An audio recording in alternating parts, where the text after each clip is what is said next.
Well, hi, everyone, and welcome to the Davidson-Davie Community College Coaches Show. I'm Miles Poole, along with Coach Josh Allen. Tonight, we're coming to you live from Brinkley Gym right here on the campus of Davidson-Davie Community College. So good evening to you, Storm fans. We got a good show for you tonight. This is our third show of the year, and we're excited to talk about all of the action since our last coaches show. A lot of action. Our head men's basketball coach and athletics director, Matt Ridge, is traveling for the college, and sitting in tonight for Coach Ridge again is going to be Storm assistant Josh Allen in his eighth season. Eighth season. We've also got Dylan Kaus, Colin Burgess, and Nigel Howard as our player interviews this evening. So three special guests for us. And a reminder that you can interact with us on the show. You can ask Coach Allen a question or any of our players a question via Facebook or the live YouTube feed that we'll be tracking. And feel free to chime in with your comments or questions. Welcome, Coach Allen. I appreciate you having me.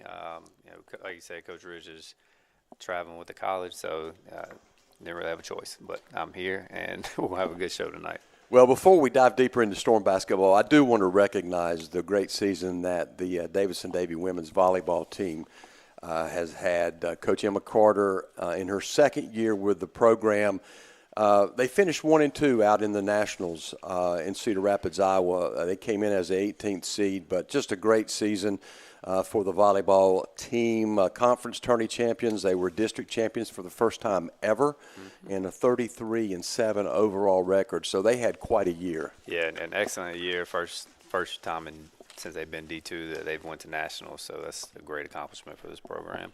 So we're going to turn now and talk basketball. That's what we're here for.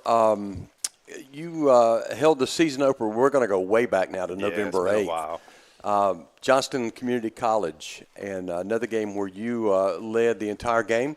What were some things you felt like the team was able to do against the Jaguars to go wire to wire and win 126-61?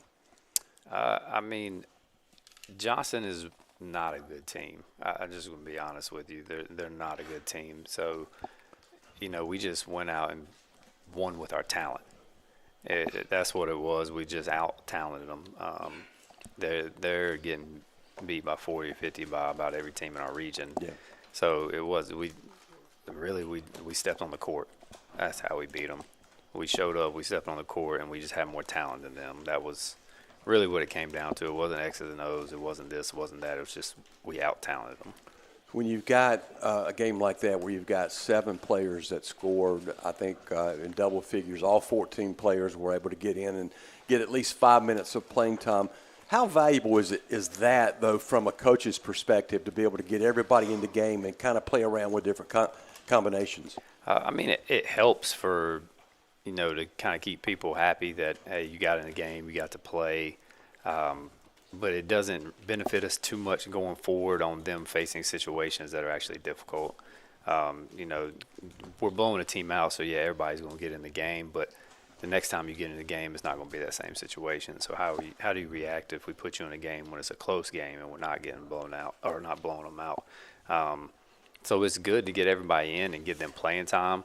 There's also a tough side to it to where they don't get to face those situations that we're going to see throughout the rest of the season. Like, you're going to have games like this, and then we're going to have tough games like ones we just previously had. And it's a mixture. There's some good and some bad to it, but it's not all. It's just, like I said, just out-talent them, so everybody's going to get in. Everybody's going to play. In games like this, lopsided games, from a coach's perspective, sometimes these games can get sloppy. How do you keep the team focused and disciplined in a game like this? That's a tough thing to do when it's, you win by 60. At that point, everybody who steps in is really confident just because of who you're playing. And I don't think in that game we really did anything crazy or we lost focus. We just kind of stuck to what we were doing, and that's how we kept building that lead just because we were more talented, 1-12, 1-13, 1-14, all the way down. So it is kind of hard to keep them focused and to treat it not like a when we're up that much, you treat it like a extra practice or an extra scrimmage because you already know the outcome of the game. So now we need to execute and work on other things. So it's kind of hard to keep them focused at times, but this group they didn't have to worry about that in the blowout game. Well, the next game was on November 13th, a team with a little bit different talent level in the Central Carolina Community College. Cougars came in to Brinkley Gym, a team that you beat 3 times last season. Coming off that 65-point win on Saturday against the Jaguars, were you and Coach Ridge at all concerned that the team might come out flat against this Central Cougar team? I wouldn't say we were concerned, not about coming out flat or anything along those lines. Like we did our job. We had our scouting report. We had our film. We knew what they were going to do. But we go into every game with this group, and we don't know who we're going to get. We don't know what we're going to get out of this team game in and game out. So was this expected? No. Was I surprised? No. Along the same lines, like we didn't expect to come out flat and the game to be like this, but it wasn't surprising to me. Well, they came in here, Coach Brad McDougal's team, they got out of the gate really strong. I mean, they had a 17-3 run, I think, to lead at the break by 16 points. What were some of the things that Central Carolina was able to do, or maybe you guys didn't do, that to find ourselves down by 16 at the break? They played harder than we did. They wanted it more. They got to the line. They didn't miss layups. They didn't turn the ball over. Like, they just wanted it more. That was the first taste we got this year of a team wanting to beat us more than we wanted to win. And when it comes down to that, that's going to be about every team in this region just because of the standard we have and how the success we've had over these years. Every team is wanting to beat us more than anybody else in this region. And when you have a team that doesn't understand that or doesn't, know that they're being the hunted every game and they need to still be the hunter, it gets a little tough. So I think that, Central Carolina was well coached. They came out, executed, and they played harder. That was what it came down to. What was the message from you and Coach Ridge at the break to the team? Just go. Like we always tell them, no games won in the first half. And if you look at some of our previous games, we've played a lot better in the second half, but our first halves have been so bad. It's just been so bad. We don't come out with that energy. We don't come out with that enthusiasm. We don't come out trying to hit people first. So our message was we still got a second half to play. It all depends on how you come out and play. Are you going to stop sending them the free throw line? Are you going to rebound? Are you going to play hard? Are you going to go get loose balls? Because, in our losses this year, it feels like every loose ball, instead of being a 50-50 ball, is a 80-20 ball or a 90-10 ball in the other team's favor. And that was really the first game where that had happened. You guys tried to make some runs in the second half, but I think every time you guys tried to make a run or started to make a run, Central was able to hold you guys off, and they ended up winning, in the end, 77-63. Was it much of the same in the second half? Was it the desire again maybe in the second half as well? Yeah, Central Carolina came out and they got up so big so early. They had a lot of confidence. So they played with tremendous confidence and played a lot harder than we did, and we just couldn't put the ball in the basket. Missing shots around the rim, missing free throws, not sprinting offense, just things we preach all the time, and we just didn't do it. This was a win, would have been the program's 500th win. Do you think the team felt any kind of pressure from that, or was that not part of this? I don't think they did. I mean, they might have. They might tell you they did. I don't think they felt any pressure from that because it's one game at a time. Yeah. It's just another game. The next game's the most important game. So I'm not sure if they felt that or not.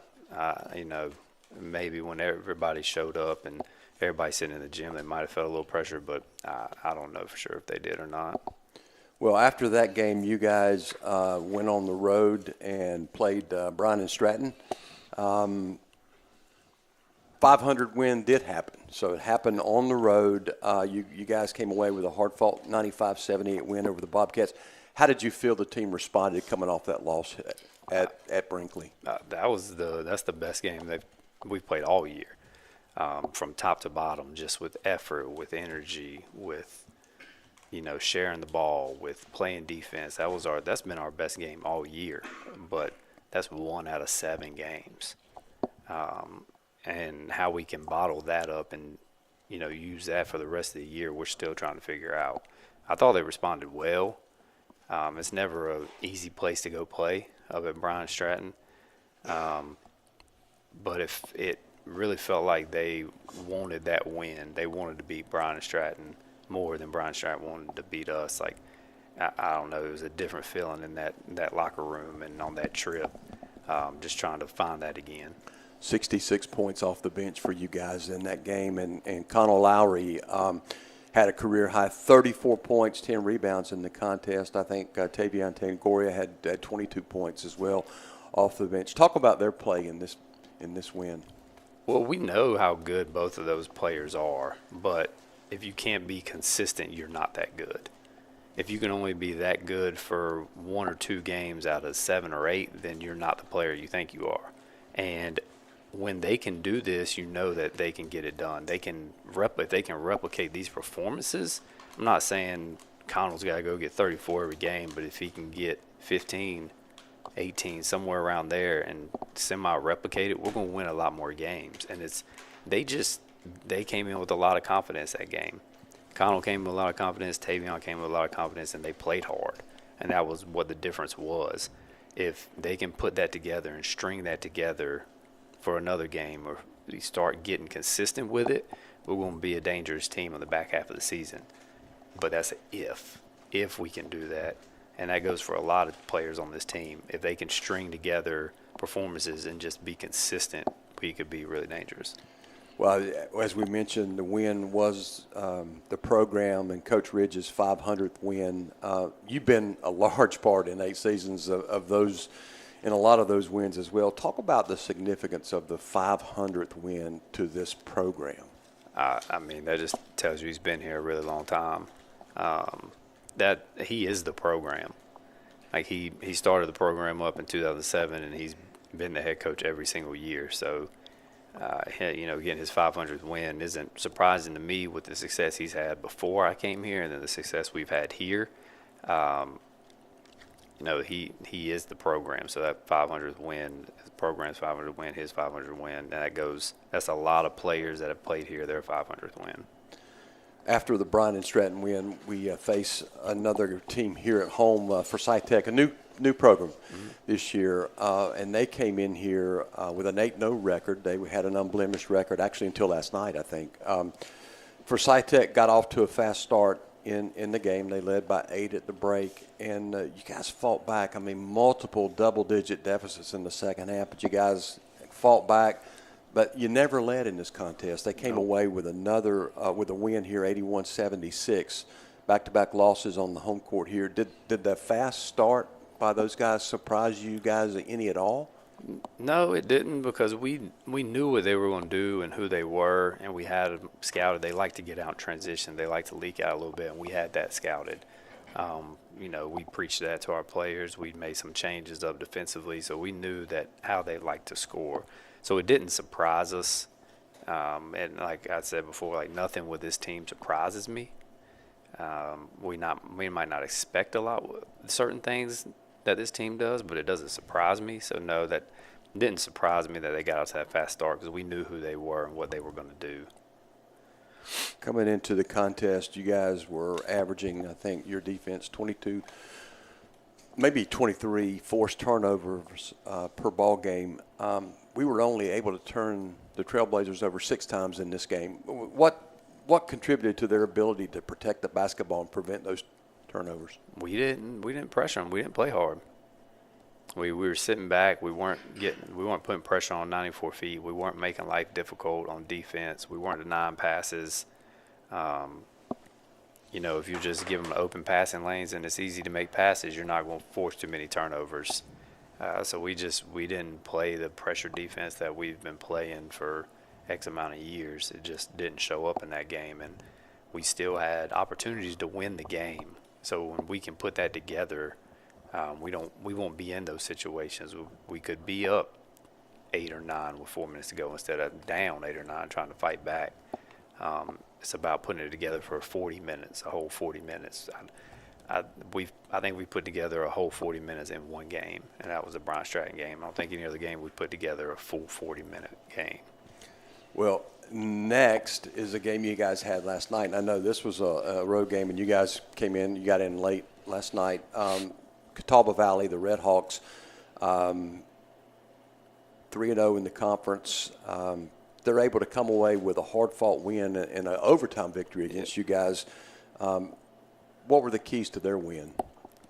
The same thing that were the keys to Forsyth Tech's win. Like when in that Forsyth Tech game, we tied the game up, and then they went on a 5-0 run like that immediately. Offensive rebounds, playing harder, fighting for loose balls, and in the Catawba Valley game last night, we had a 5-point lead, and then like that 9-0 run Catawba Valley, just off of getting downhill. And if they didn't make a layup, they missed the layup and got the O board, or they went to the free throw line, or if they didn't make a jump shot, they got the O board. They were just quicker to the ball than us, and they wanted it more. Statistically, Catawba Valley is not one of the better rebounding teams in our league, and they beat us on the boards handily because they just wanted it more. They played harder, especially the Forsyth Tech game, the Catawba Valley game, those last 10 minutes of that game. Those teams wanted it more. They cared more about beating us than we did winning the game. They shot 81+% from the free throw line last night, went to the free throw line 44 times. 36 of their points came from the charity stripe. Yep. And we're still trying to figure that out. Yep. How can we guard the basketball? Yep. Because we're not doing a good job of it. We're working, Coach Ridge and I are always trying to think of something we can do to where we just don't send teams to the free throw line. With our aggressive style defense and how we've played, we even past years have been a team that fouls probably more so than the average team. And we've always, had to play teams with guards that just get downhill. So we're working on trying to figure out how are we going to be able to stop this going forward, because that's what's beating us is they get downhill and get to the rim, and if, like I said, they don't make it, they're going to the free throw line or they're getting overboard. And we just got to have the guys that buy into flying around and getting rebounds, to stopping the ball at their chest, to doing all these little things that we preach day in and day out. And if they can buy into that and they can commit to that, like I said, we could be a really dangerous team back half of the year. 3-4 right now, 2-3 in conference play, and we haven't said that. I can't remember the last time we said 2-3 in conference play. No, this is brand new territory for us. That's what Coach Ridge and I talk about. This is this is brand new territory for us, so we're trying to figure out and navigate it as well. And we're going to work our butts off to try to turn this thing around. Well, it's a long, long season. You have a lot of Still games got a lot of left basketball to play. left to play. Absolutely. We do. The player interviews. We're going to take a break, Coach, and we'll bring up Dylan Couse first. I think Dylan will come up first, and then we'll get you back up here and chat again. So Dylan is a 6'8" forward from Apex, North Carolina, Grace Christian School. He's averaging 2.5 points a game, 2.3 rebounds a game per game this season. Dylan, thank you for being here. Welcome to the show. Thank you. All right, let's talk about your freshman season last year a little bit. Curious to know, and for the Storm fans, what was it that attracted you to this Davidson-Davie basketball program? Biggest thing was the wins. Like, obviously, you see all the banners when you go in there. I think in high school we did pretty good. Made it states every year. So, I was used to coming from a winning program, so I wanted to continue that tradition, I guess. Also how well they developed the players. It was really a family-oriented place. The energy on the benches, in the gym, all that type of stuff. It really made it like a welcoming place. So that's kind of really why I drove to kind of come here. How did you feel like last year went for you personally and collectively as a team? The team did great. Obviously we didn't win the championship, but even in making the nationals, that's like our expectation. But like when you really think about it in hindsight, like it is a pretty big achievement to make it there. So obviously the team did pretty good. I didn't really have much expectation coming in besides just playing a role that whatever I'm given and just trying to get better every day, and that's what I tried to do. How did you think you developed as the season went along? I think I learned a lot. I became a better player. more confident, try to become a better leader as the year went on so I could bring it into this year, especially during the preseason. You talk about your role. I mean, what do you feel like, or what are your strengths and maybe your weaknesses that you bring to this program as we chase down championships? I think the biggest strength is a rebounder for me. I think I need to do a better job at it right now, but that's usually what I'm pretty good at. Just trying to be more physical is something I need to do because it's something I'm lacking right now during the games. Something I can definitely improve on. As a newcomer to the program last year, did you have someone who served, another player that served as a mentor for you, someone you looked up to as a leader? All the sophomores really, because they're trying to lead you, especially when you're coming in as a freshman during preseason. You have a lot of new guys coming in, and they don't really know what to do. So they were going in, but Aiden Taylor was definitely the main one. Casey as well, and Dane. Them three, they were definitely really good at leading. But Aiden, because I had to drive him around everywhere, and basically we were going to practice, eating, all that type of stuff together. So, me and him spent a lot of time together. I'd always bounce ideas off of him, ask him how to do certain things. He kind of led me through the preseason too. So I'd probably say Aiden for sure. So as a sophomore this year, how do you play that type of role on this team? Just trying to lead more, be more vocal, encourage whenever I can. Think about big-time games or big-time moments. What's one of your favorite moments or games from your time here as a student athlete? I gotta say for sure, definitely sophomore night off Aiden's lob off the backboard. I can't really beat that one. But another one for me was signing day. Honestly, seeing the guys, Will, Aiden, and Ethan sign to their 4-year schools, it's a pretty good achievement to get. It was pretty cool seeing them playing with them all year long, be able to achieve their dream, playing a 4-year no matter where it was. It's good to see those guys having success this year too, 100%. isn't it? Talk about the past month. So go back to November. Program got its 500th win. Coach Allen and I were just talking about it. 500 win for the program, 500 for Coach Ridge. Tell us your thoughts on being part of that basketball, part of a basketball program that's 500. It was 590 in 18 years. How special was it to be part of that Storm history for you? It's pretty cool. We're only a really small part of it, especially this year. But it really shows you the tradition of winning here, how many wins he's racked up over the years, and hopefully we can keep on continuing that the rest of the season. Guys have had some close games, close losses. Last night, an overtime loss to Catawba Valley. What do you think some of the things the team needs to continue to work on to get better? Like Coach Allen said, rebounding, physicality on that type of end, just finishing off the plays. Every time we've lost, it's been in close battles, especially towards the end. So it's just keeping that stamina up the whole game, and also just not starting out slow. Our second half games are way better than our first half, and if we do what we're supposed to be doing in the second half and the first half, we'd easily win every game of double digits.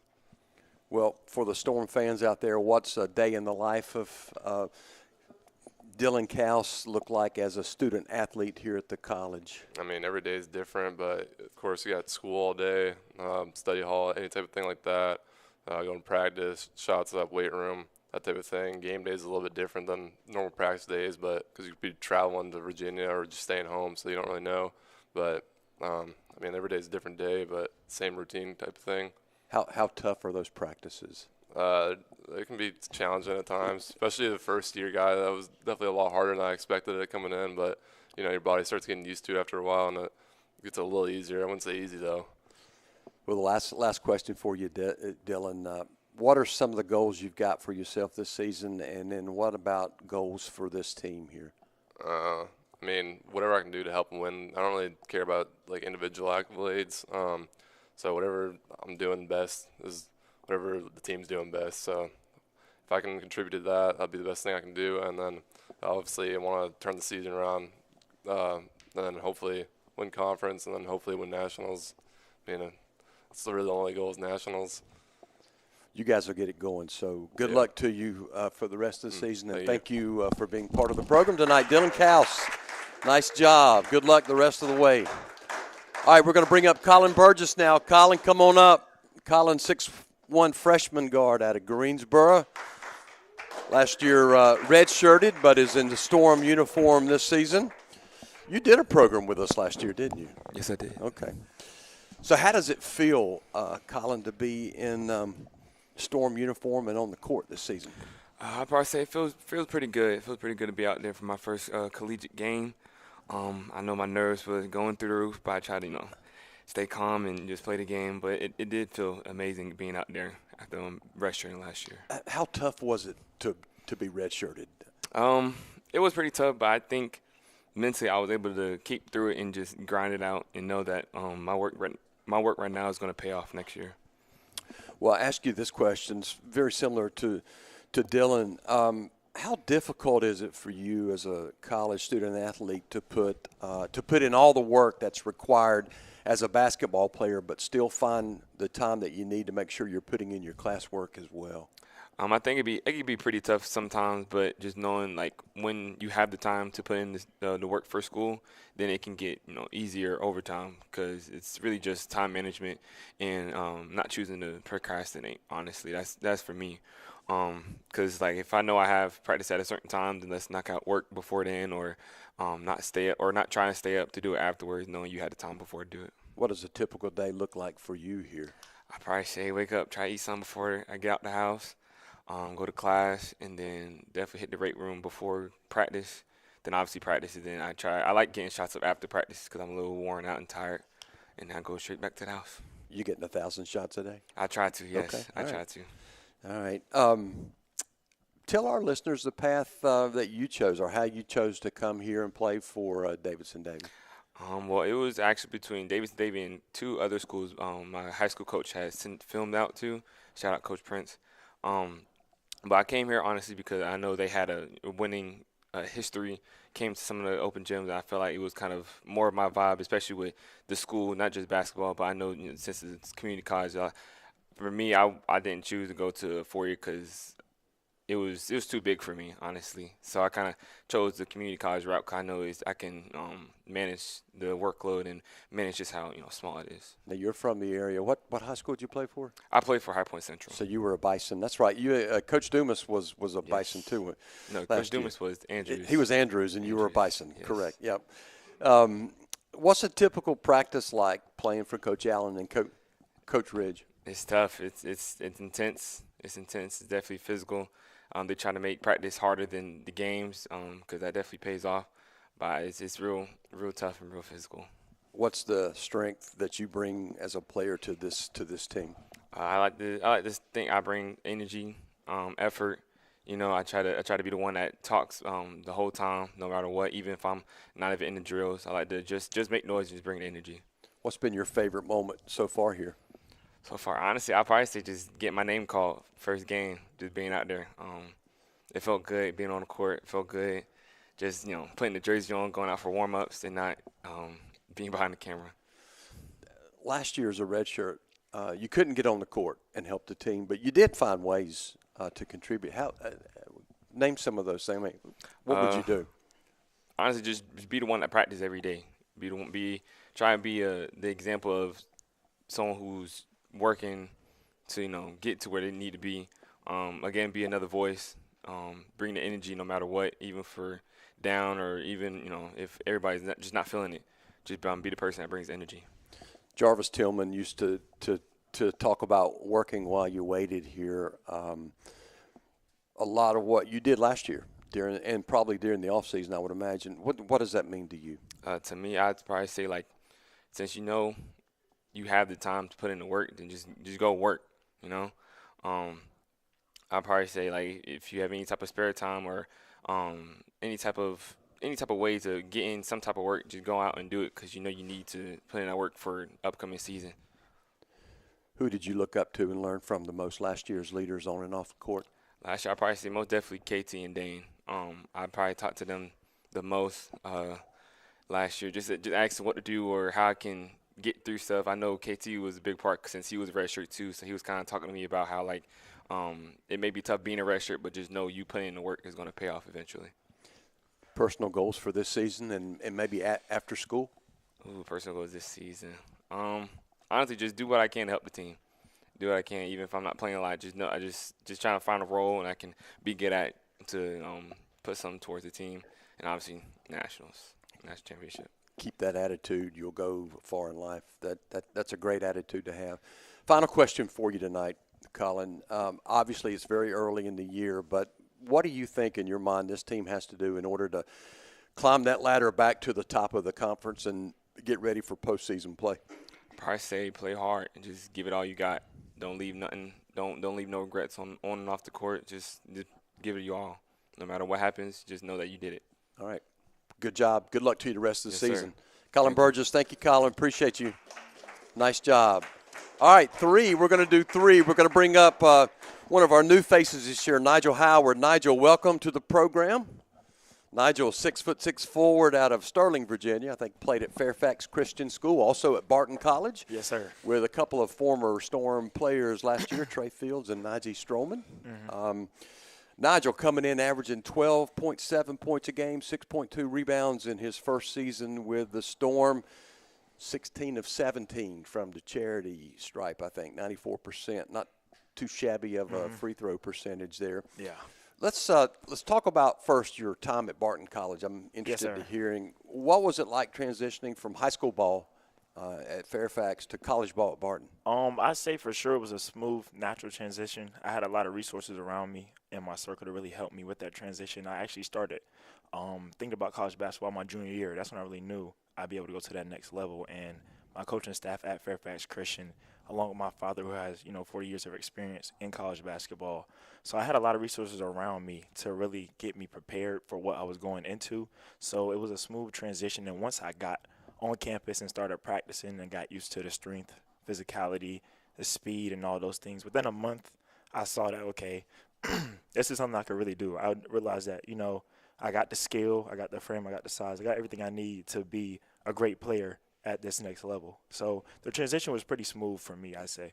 So after a year at Barton, what was it that made your decision to come and play here for Coach Ridge and Coach Allen at Davidson-Davie? Once the season ended, I did a lot of self-reflecting, and I saw how the season went, and I had the opportunity to go back to Barton. But basketball is not just a sport, it's also a business, so I had to make a business decision and decided, that wasn't the place for me to stay. And they did a good job over there with me, with Coach Z and Coach Leaf, seeing those things, but it just ended up not being a great, environment and place for me to, end up staying, and I respect those coaches. So when I went into the portal, I had heard from some D1s and D2s, but I just wasn't sure because of how my experience with Barton went, if I should go back to a 4-year and, end up not having the year that I wanted to, and I ended up losing another year of eligibility because that'd be 2 years down. And once I heard from, Coach Rich, I spoke to him because Najee, he spoke to him about me a little bit, and then Coach Rich spoke to my coaches over at Barton.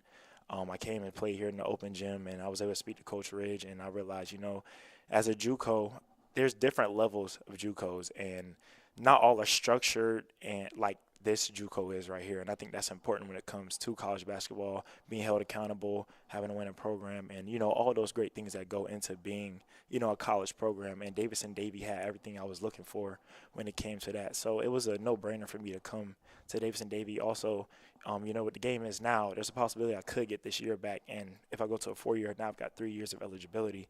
And it just kind of changes the whole thing. So I kind of looked at it from the business aspect in the long run. And Davidson-Davie was the best choice. And coming here, I get re-recruited in a sense. I'm playing in front of a lot of coaches.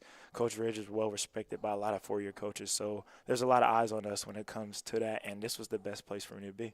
Interesting path. I thought maybe Najee and Trey might have had something to do with it. Those guys are having a good year too this year. Trey's still at Barton. I saw Najee play Monday night over at the Greensboro Coliseum with I still with the Pride. with those guys. So what's the experience been like for you early on in the season, and maybe how's it different from last year? I say it's definitely a whole lot different, especially my role.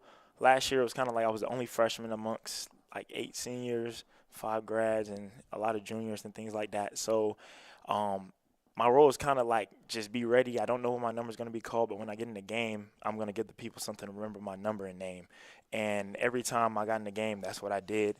And the transition to Davidson-Davie, now it's like, okay, I'm a starter, I'm getting lots of minutes, and now it's not just go out there and make a highlight play yourself, go out there and make winning plays, and I have to be consistent. And there's a lot more expected out of me than last year. So I definitely say accountability-wise, that's a big thing now. Like last year, as the youngest player, you're not really expecting much out of a freshman. It's just like, okay, he's a freshman.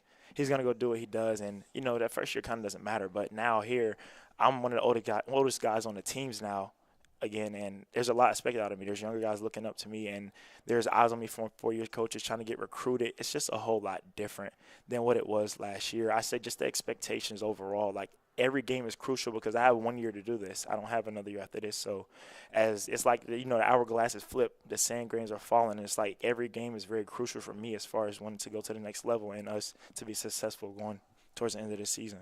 What strengths do you bring to this team? I definitely say I try to be a Swiss Army knife. I try to do everything and fill up the stat sheet, whether that's playing, scoring buckets, getting guys shots, blocking shots, steals, assists, being a leader, vocal, energy. I try to bring everything to the table. I feel like in today's game, it's evolved so much. You want to have so many tools in your box. Even if you're not going to use them, you still may need them. So I think it's very important for me to just try to bring everything I can to the table within my game, knowing the type of player that I am.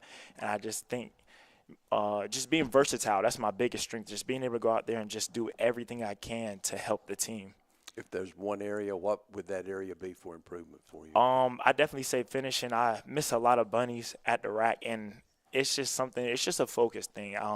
That's just something I really need to work on, and that comes along with just me staying in the weight room and being consistent and just continue to just expand my range also. I feel like I can be a greater three-point shooter. I haven't shot it the way I wanted to this year, and I believe that I can be more of a leader also. That's another part of the game I could be great at. I feel like I lead more by example than vocally, so I think the vocal part of my leadership needs to really be worked on, those areas for sure.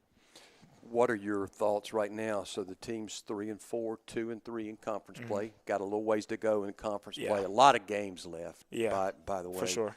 What are your thoughts on where the team's at and what we need to do to get better? I feel like we're in a sink or swim spot right now, in a sense where it's like we have to just get over that hump, in a sense of where there's games where we should win, but throughout that game, there's a hump within that game where we can't, bring the score back or get the lead and things like that. And I feel like that's where our record is. We need to get over the hump of, winning the game, losing the game, things like that. And I just think if we can get over that hump of just in general within our games, I think we do a lot of great things, but it's in stretches. It's not we never put a full great game together. We'll be checking the boxes of rebounding, defending, boxing out, denying, all those things. There'll be like a stretch, and then we'll stop and we'll only check a few of those boxes. And I feel like that's where the inconsistency comes in.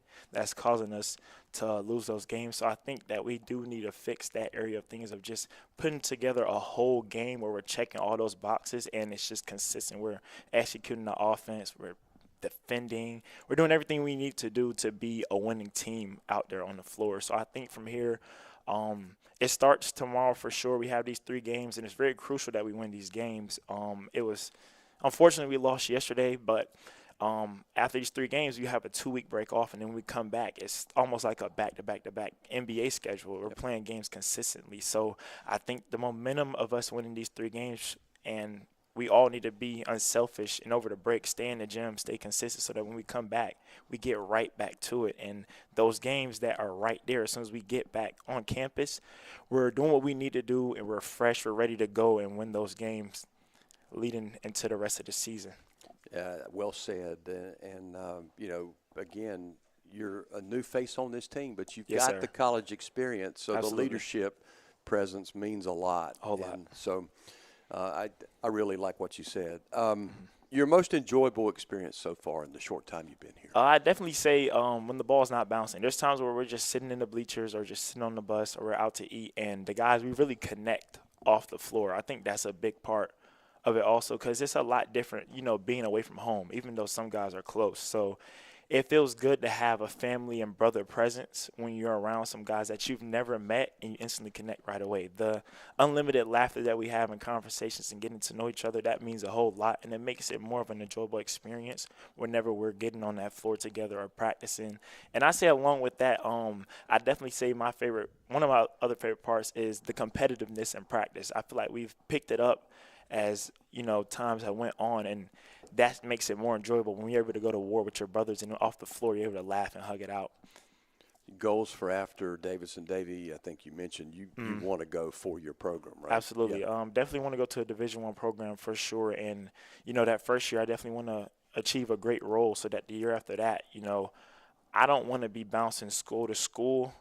I don't think that's a, real college experience. I want to find a place where it's like I can call home. I played there and I leave a legacy there wherever I go. So definitely I'm looking for a Division I program for sure. I want to achieve the highest. I want to experience a March Madness. I want to experience those things I dreamed of as a kid. So I definitely say it starts here with me, night in and night out, just being consistent and giving it my all and performing every night, and that's going to lead me to where I want to be. Keep focused and keep working hard, and you will get that for sure.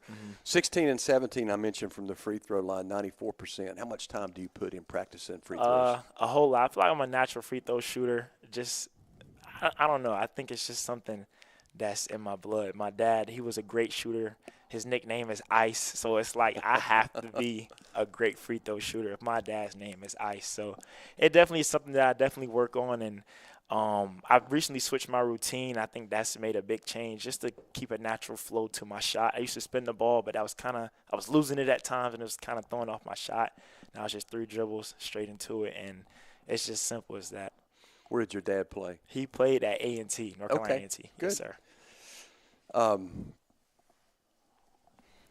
Last question for you, Nigel. How would you describe what it's like playing for this gentleman to our right here, Coach Allen and Coach Ridge? Yes, sir. It's definitely very, very intense. And whatever you do, even the smallest things, they're going to get critiqued. And that's just a great thing. They want you to be great in all areas, even if it's just as small as boxing out or just denying. I feel like they do a great job of shaping us into young men on and off the floor. I believe that at times you can get, angry and mad at the things they're saying, but they're only trying to help you. And that's something I realized early on. They kept getting on my case, and I was like, man, like, why they keep saying stuff to me? But I realized, like, they're only trying to help me, and I just had to listen to the message and not, how they were saying it. I was just listening to the tone. Like, it was very aggressive, and I was like, you don't have to do all that, but that's just their passion. At the end of the day, I had to realize that's just their passion for the game, and I respected them after I realized, okay, they just want me to be great no matter how they're saying it. They're not thinking about in that moment, let me say it nicely and how you want to say it. They're just saying it in a way to, like, they want you to get the message that they want you to be great no matter what area of the game it is, and I think that accountability is going to take us far, and they're getting us ready to go to a 4-year. At 4 years, they're probably saying in those gyms, they say even crazier stuff than these, coaches are saying. It may be the same level because they're inspired by 4-year coaches also, but at the end of the day, I think they just want us to be great, and the experience has been well so far. Once I started to understand them and they started to understand me, and that coach relationship has been built. Keep working hard, and you guys will turn this season around and get it going for sure. Have the hunter mentality. Yes, sir. Nigel Howard, thank you for being part of the program. Great job, Nigel, Colin, and Dylan tonight for our player interviews. So we're going to bring Coach Allen back up to the mic for a moment or two here. Got to talk about what's coming up for Davidson-Davie basketball. Up next for the Storm is a road game on Saturday, December 6th at 1 p.m. Southwest Virginia. They're 2-6. All of those games have been conference games. Yeah, they played all conference games. What does the scouting report look like for this Southwest Virginia team? So they're gonna take basically kind of whatever shot they want to take. They get out and run. They like to get downhill and get to the bucket, but they're going to put up a lot of threes, and they're going to put up shots quickly, and they're going to kind of take whatever they want to take. And if you allow them to make those shots, they're going to get a lot of confidence. So we got to be aggressive defensively, and we got to disrupt them and make it difficult for them to get the shots they want. After that game, Sand Hills is on the schedule. That's a game right here at Brinkley, I think, December 10th. They're 7-2, ranked 9th in the nation right now. What can Storm fans expect from Sand Hills? And that's a big non-conference rivalry, isn't it? Yeah, so that rivalry kind of predates me. Whenever I got here, we went D2 and Sand Hills. That rivalry dates back to the D3 days. So we didn't play Sand Hills my first 2 years here. And then when we finally started playing them again, you just see the passion in the communities and in the fans because they had 10, 11 years of that rivalry in the D3 region. So you're going to see probably some people at this game that only come to this game, that don't come out to any other games. You're going to see a lot of people here for Sand Hills. Like it's going to be a packed gym in there. It's going to be a rowdy environment, as it always is between us and Sand Hills. And usually, you know, we're a ranked D2 team and they're a ranked D3 team, but coming into that game is probably not going to be the case. You know, they're still one of the better teams in the D3 ranks, and they're always one of the better D3 teams in the nation. So, you know, we went there last year and lost. Had probably one of our worst games of the season, lost at Sand Hills. So, be good to get them back in our home gym. So I just hope we can play better than we have here at home recently. Well, we need to invite all the Storm fans to come out. We need to pack this place for that game. Yeah, for sure. So that's a December 10th game. We talked a little bit about four-year programs here tonight as we talked to most of the players that we interview, talk about going to a four-year school. We've got a lot of young men playing basketball at four-year levels and even further out than that professionally. You want to just mention some of our Storm family? So, you know, Jaheim Taylor's at Mars Hill. You have Ethan English, Lamonte Kaiser at West Salem State. Mike Wade and Aiden Taylor at Montreat. Trey Fields, as mentioned, is at Barton. Najee Stroman and Will Gray are both at Greensboro College. You have Aaron Ross and Keith Reese, who were playing overseas, who were playing in Columbia. And Zy Dawkins is in Luxembourg now playing. And, you know, Javion, once he gets back out of rehab and everything, will be back playing overseas as well. So just a lot of guys in the recent 6 to 7 years that are still playing basketball. At a high level. At a very high level. Big very high contributors, level. Yeah. Any, as we finish up the show, Coach, anything you'd like to mention for Storm fans, anything that Storm fans, anything the program needs, any specific needs? Just support. We just support. Keep coming out to games. Keep supporting these kids. Keep supporting the coaches. This is like I said, my first time and probably since I've been here where I get asked almost all the time, like, you know, what's going on? What happened? What's going on with this team? And we're still trying to figure that out. For the past 7 years, it's been, you know, good win tonight or good win, coach, or, you know, y'all played hard, y'all did this. Now it's, you know, they come to us, hey, what's going on? What's wrong? What's this? Because they might not watch the game, but they see the score, and they're not used to seeing a loss, and we're not used to losing. I mean, we have lost games in the past. I'm not saying we were perfect, but be this inconsistent early on in the year, like we're getting a lot of questions asked in my direction, probably Coach Rich's direction, from people that don't ever ask those questions. You know, when you're winning, everything's good. They don't ask, you know, how's the team doing? How'd you do that? How'd y'all win this game tonight? But when you lose, the first thing they want to say is what happened. So I just want to say, you know, keep supporting us no matter what. Win, lose, draw, however it is. Keep supporting the program. Keep supporting these kids. We're trying to do, you know, great things and put them on the path to be successful for life, not just for this season. And, you know, we're going to work our butts off and make sure we can turn this season around. So we just want to say, you know, keep supporting us, you know, no matter what the outcome is. Absolutely. Well said, Coach. I want to thank you for filling in. Yeah, this is the second show. Yeah, another great job for you've kicked Coach out of the spot here. This is more shows than I've done in like 3 years. This is our last show of the year 2025. Anyway, Yeah. we won't be back again until December 6th. We'll be back. January 5th is our next show right here in Brinkley Gym. It's a Monday night show, actually. Right in the mix between that 7-game it's slaughter a brutal we got to schedule go through. to start the year.